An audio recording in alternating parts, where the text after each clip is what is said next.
Guys আজকে একটা নতুন জায়গায় যাব, চলো। তো গাইস যাওয়ার আগে মহাদেবের দর্শন হয়ে গেল। তো আমরা যাচ্ছিলাম মিরিকের ওইদিকে।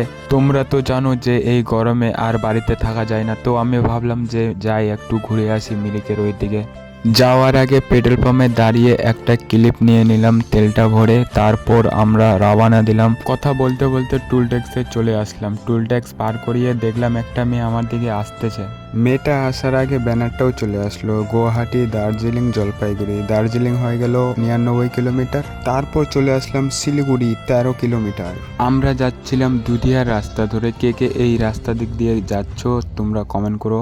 এই রাস্তা ধরে যাওয়ার কারণ একটা ছিল যে এই রাস্তা দিক দিয়ে নাকি একটা গুফা আছে। তোমাদেরকে এক্সপোজ করার জন্য আমি যাচ্ছি একটা গুফাতে।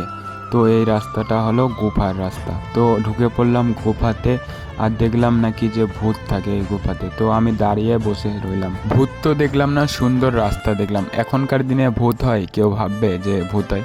তো এটা হলো রাস্তা, দুপাশে পাহাড় আর সামনে দিক দিয়ে রাস্তা।